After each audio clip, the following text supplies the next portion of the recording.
I actually think the biggest con for me is this one. There's no dust cover on the sensor. Why would you not put a dust cover on the sensor?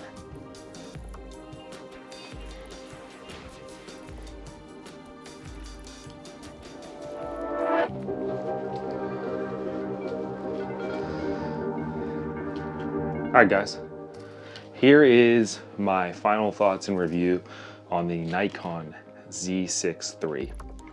We're gonna go over some pros, some cons, and some just general things that I've found. After shooting it in some pretty harsh conditions the last 2 days, I went to Dublin Gap MX this weekend, and if any of you have shot motocross, you know that it's some of the toughest conditions.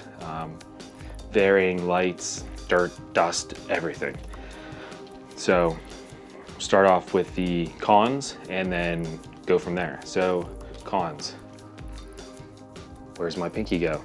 Easy fix, get yourself a battery grip and then you're good to go. Second con, speaking about battery grips.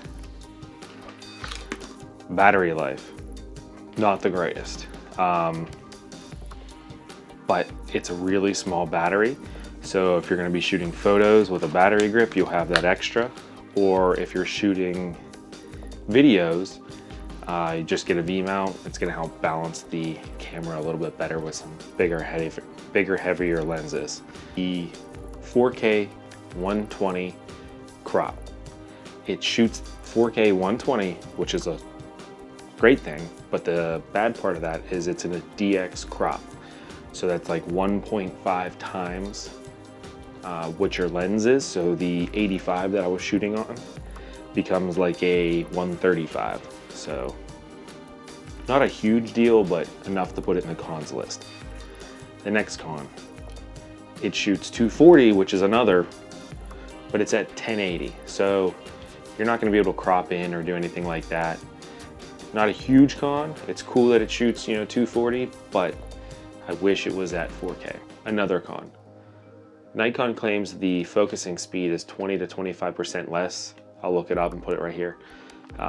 There's definitely a difference between this and the Z9. Is it a make or break? No, it's great.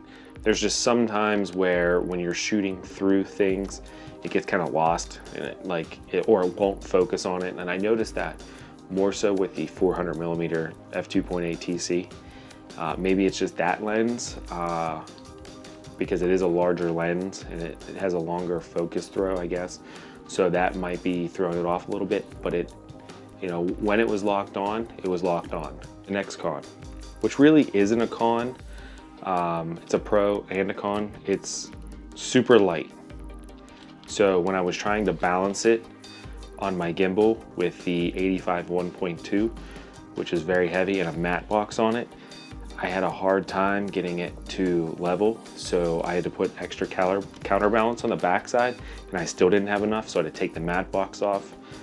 So that's, not proper planning on my part, and just something you have to be aware of if you're not used to this camera or shooting on a gimbal. Getting it to balance, you might need some extra counterbalance on the back. Now that we have the cons out of the way, let's go with the pros. Pros, small size. Easy to shoot. It's not as imposing as a larger camera like the Z9.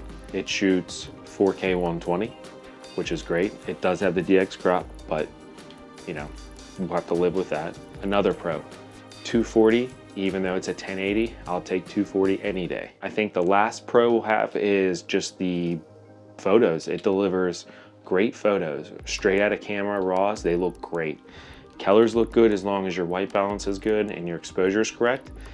No complaints there. I will throw up some photos so you guys can see what I'm talking about. Just some general aspects of the camera. I don't like how flush this is. I wish it was like the Z9 where you could kind of get your fingers on there and hold it. Not really a big deal, just a little bit of ergonomics. The button layout is different than the Z9, obviously, because the camera is different size. So if you're gonna buy this as like a secondary camera, just know that you're gonna be looking for buttons that aren't there when you're shooting. Another thing I've noticed, sometimes getting the card in and out can be kind of tricky because there's not a lot of room in there. So to be hard for you guys to see, but like, you really got it. It barely fits in there. It fits, but it's just tight. You're not going to be doing any fast card swaps. This screen, great. Used it on the gimbal, was able to shoot low with it, flipped it out, flipped it back in, worked great all day in the sun and the bright conditions. The viewfinder is also great, so there's no complaints there. It's crisp. Another thing that I noticed was there's not a quick way to change from the NRAW to the H.265 format. So if you're shooting NRAW like I do, and then want to go down to that 240 frames per second, we actually have to physically go into the menus and change it. I didn't find anything where you could just like hit a button and access it very quickly. Maybe they'll change that with the firmware. It would be great if you could hit this button, one of these function buttons, and switch between those two settings. That would be a huge plus for this camera for a filmmaker.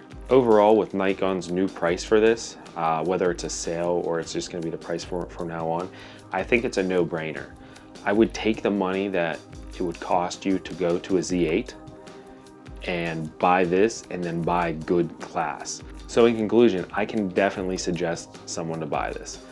If it'll work with a 400mm 2.8 TC and a 85 1.2 and nail focus and fast action sports, I can't see how this wouldn't work in basically any situation. Yeah, so I think it's a great buy. What do you guys think? Let me know in the comments below. And if you could, like, subscribe, comment, hit the notifications. Let me know if you like this. Tell me if you hate it. Just let me know something. Thanks.